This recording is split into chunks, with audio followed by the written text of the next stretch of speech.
안녕하세요. 반갑습니다. 이공영 강사입니다. 이번에는 워크북 1분 거특강 계속 AS 부분 나눠서 할게요. 몇 번인지 확인해 봐야지.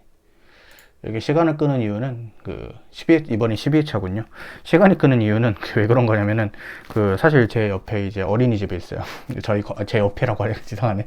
제가 사는 건물 옆에 어린이집이 있는데 5시 정도가 되면 이제 좀 찍는 시간이 5시인데 우리 애들이 좀 노는 시간이에요. 그래서 깨르륵 하는 소리가 들릴 수 있지만 여러분들이 이제 귀엽게 봐주시면 되겠다. 녹음이 되어도 알겠죠? 1번 여러분들의 이제 착한 오빠, 형, 언니, 누나들이기 때문에 잘 해줄 수 있을 거예요. 55번 선거는 주권자인 국민이 주권 행사하는 통로이기 때문에 국민의 의사를 제대로 반영해야 되고 국민의 자유로운 선택권을 보장해야 되며 정당의 공직선거 후보자의 결정 과정이 민주적이어야 된다. 뭐 맞겠죠? 뭐 이런 거 드리겠습니까? 2번 여러분들이가 이제 선거구를 짜는 데 있어서 제일 중요한 게 뭐라 그랬어요? 인구 비례가 제 1차로 중요하다 그랬죠. 하지만 우리가 이제 행정구역 너무 먼 지역을 붙여놓으면 안 되겠죠. 선거할 때 서로 이제 마인드가 다르니까. 그 다음에 지세. 예를 들어 가지고 우리나라 같은 경우에는 여기가 이제 전남이고 여기가 경남이거든요. 그래서 여기는 되게 가깝잖아요. 근데 생각보다 여러분들 멀다고 느껴지는 경우는 뭐냐면 여기에 소백산맥이라는 게 있어요. 그래서 이 지역과 이 지역, 잘 보이나요? 조금 더 켜볼게요. 이 지역과 이 지역을 가깝긴 하지만 막 붙이긴 어렵다 이거겠죠. 그쵸? 그래서 이런 식으로 이런 것들 같은 것들을 좀 2차적인 요소들을 고려해야 된다. 뭐 이런 식으로 읽으면 되겠습니다. 3번 여러분들 선거구 구역표를 짜요. 그럼 전체가 하나로 유기적으로 연결이 되어 있어요. 그래서 여러분들이 이제 선거구 구역표 같은 경우에 여기 부분이 잘못되잖아요. 그럼 이제 이렇게 영향을 미친다. 다 계산이 잘못돼요. 그러면 다 이렇게 영향을 미치게 되겠죠. 그래서 전국적으로 다 계산이 잘못 어그러지는 문제가 있기 때문에 요거 밑줄 쳐놓으면 돼요. 선거구 구역표가 어느 한 부분에 유연적 요소가 있다면 선거구 구역표를 싹 갈아엎고 다시 짜야 된다. 이렇게 됩니다.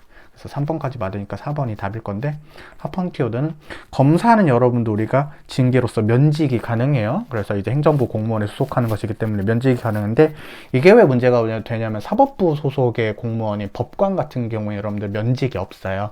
그래서 이게 좀 같은 역할을 하는 거 아니냐 하는데 판사는 판사고 이제 검사는 검사죠. 그래서 헌법 위배되지 않고 과잉금지 원칙에 반하지 않는다라는 쉬운 판례였어요. 네. 그 다음에 56번 문제. 우리 국회의원 지역구 선거는 외워오고 있죠. 우리가 인구 비례는 2대1, 그 다음에 상하 33과 3분의 1%죠. 비교했을 때 여러분들 지방의회는 두 가지가 있는데 시도라는 광역이 있고, 그죠? 시, 군, 구라는 기초가 있는데 요거 둘 다 여러분들 몇 대 몇이에요? 3대1, 3대1이고 그 다음에 몇 % 둘 다 50%죠. 그래서 지방의회 같은 경우는 50% 3대1, 국회의원 같은 경우에는 우리가 이제 2대1, 33과 3분의 1% 이렇게 되는 거죠.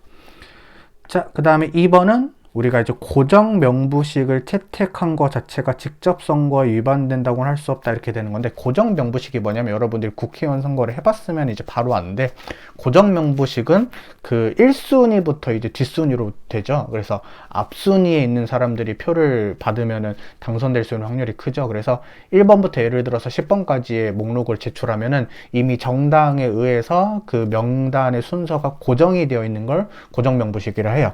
근데 이제 국민들이 원하는 사람들이 다 선호도가 다를 수는 있지만 정당 자체에서 이런 식으로 짜가지고 그런 것들을 제출하는 것 자체는 어쩔 수가 없거든요. 그래서 고정 명부식을 채택한 것 자체는 헌법 위배된다고 볼 수가 없어요.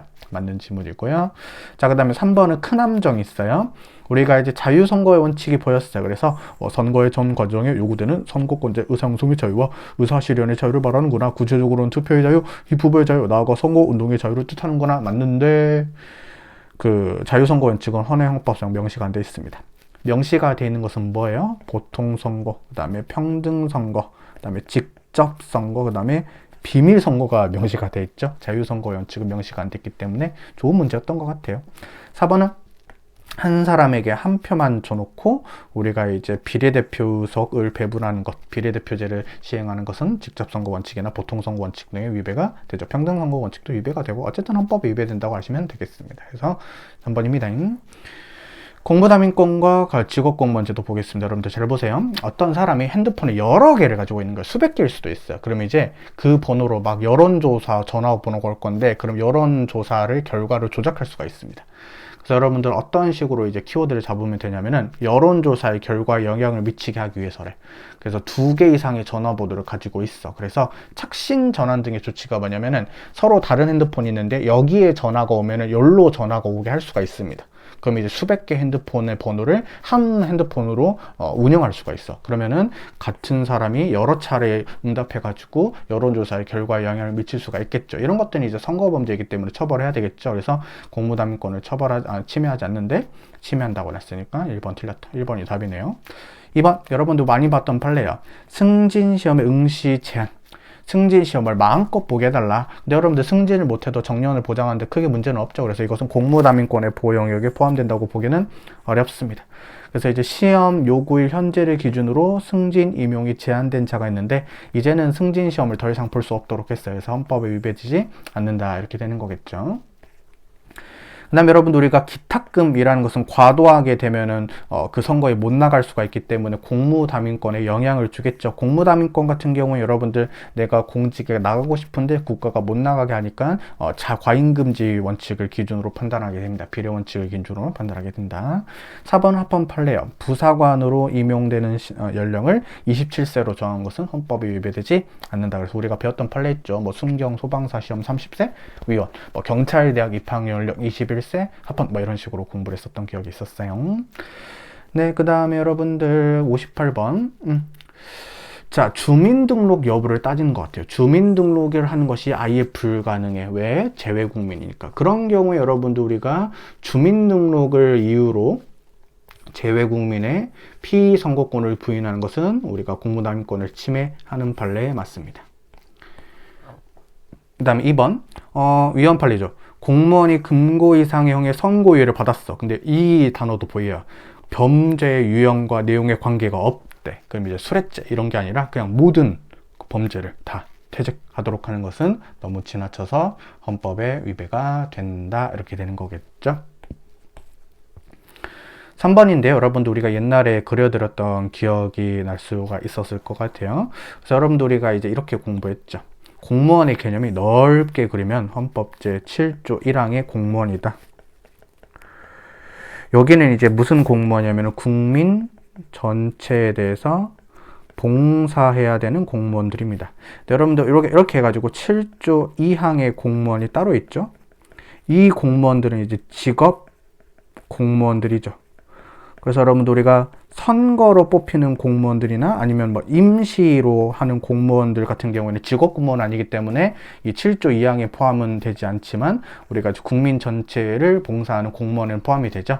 그래서 7조 1항과 7조 2항의 범위가 일치하지 않는다. 맞는 지문이네요. 자, 헌법 제7조 1항에 있어서 국민 전체에 대해서 봉사자로서 하는 공무원과 7조 2항에 있어서 신분과 정치적 중립성이 보장이 되는 직업 공무원이 일치하진 않는다. 맞는 지문이군요. 자, 4번 합헌 키워드. 교육 의원이 되고자 하면은 5년 이상의 교육 경력을 요구하고 있습니다. 이런 이제 교육 전문가 의원이 되려면은 5년 이상의 교육 경력을 요구하는 것은 헌법에 위배된다고 볼 수가 없겠죠. 5번이 이제 틀린 지문이겠죠. 자, 위헌 키워드가 보입니다. 지방자치단체장이 계신데 사퇴해서 다른 선거에 못 나가게 한 거예요. 근데 여러분들, 국회의원 같은 경우는 얼마든지 가능하거든요. 사퇴한 다음에 다른 직 나갈 수 있는데, 이것은 조금 이렇게 말하면 좀 그렇겠지만, 그 국회의원 분들의 약간 조금 자기 그 밥에 어떠한 그 그릇을 챙기는 법이 아닌가라는 옛날에 이제 좀 불판이 있었어요.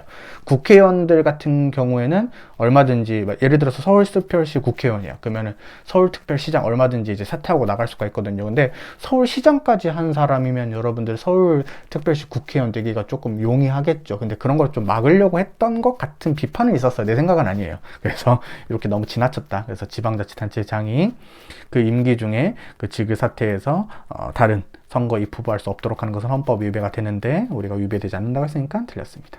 내 생각이에요. 내 생각. 그랬다는 게 아니에요. 자, 59번까지 여러분들 풀어보고 마치죠. 1번 우리가 이제 국민투표가 두 가지가 있어요. 그래서 직접 민주주의에 대한 참정권이 두 개가 있는데 헌법 개정한 국민투표권 있고 그다음에 외교국방 통일 기타 국가안에 대한 국민투표권이 두 개가 있는데 이게 조문이 다르죠. 헌법 개정안 130조 2항에 규정이 되어 있고요. 외교국방 통일은 72조로 돼 있어요. 이 130조 2항의 국민투표는 만약에 국회가 국민투표하자라고 의결하잖아요. 그럼 반드시 국민투표를 글씨가 이상하지 좀 봐주세요. 투표를 해야 됩니다. 그래서 전자는 필수예요. 근데 외교국방 통일에 대한 국가안에 대한 중요정책 국민투표권 여러분들 알고 있지만 붙일 수 있다 이런 식으로 규정이 되어 있죠. 붙일 수 있다. 그래서 대통령의 재량으로 이루어진다 해가지고 맞는 지문. 자, 3번. 외국인이지만 18세 이상이지만 우리가 이제 3년 정도 이제 우리나라에서 요건을 갖추게 되면은 잘 봐야 돼요. 지방자치단체장의 의회 의원 및 장애 선거권이 있습니다. 근데 여러분들 이게 헌법상 기본권이냐? 아니에요. 그쵸? 그 다음에 국회의원 선거나 아니면 대통령 선거권은 절대 없습니다. 이렇게 되는 것이죠. 그래서 일단 2번 자체는 맞다. 3번이 틀렸어요. 잘 봐요. 징역형을 선고받고 그 집행이 종료되지 않은 사람, 즉 깜빵 안에 있는 사람들 선거권이 없냐 이건데 아니죠. 1년 이상의 경우에는 선거권 없지만 1년 미만의 경우에는 수용자도 여러분들 선거권 있어요. 그래서 여러분들 감옥 내에서도 부재자 투표할 수 있습니다. 근데 10개월이라 했으니까 1년 미만이잖아. 그래서 선거권 있습니다. 4번. 여러분들 모사 전송 시스템이라는 게 팩스라 그랬죠. 이게 원양어선일 거예요. 그래서 선현들이 모사 전송 시스템을 활용해서 투표를 하는 게 맞다. 이 투표 방법을 마련해 주는 것이 헌법에 위배되지 않는 것이죠. 근데 여러분들 이런 투표 방법을 마련을 안 하는 게 헌법에 위배가 된다. 이렇게 되는 거겠죠. 그래서 이것은 이제 스스로 용인하고 투표할 수 있다. 조금 노출돼도 괜찮다. 내가 한 표를 행사하는 게 좋다. 그래서 보통선거 원칙과 비밀선거 원칙을 조화적으로 해석할 때 이를 두고 헌법에 위배된다고 볼 수가 없다. 이렇게 되는 것입니다. 그래서 3번이 답이 되겠죠. 근데 59번까지 풀었네요. 여러분들 77번까지 있으니까 얼마 안 남았어요. 그래서 설날 전후로 끝날 것 같아요. 그 다음에 60번의 청원권부터는 다음 시간에 볼 수 있도록 하겠습니다. 우리 어린이들이 좀 조용해 주셔서 내심 고마워하고 있었어요. 네, 여러분들 여기서 마치겠습니다. 고맙습니다.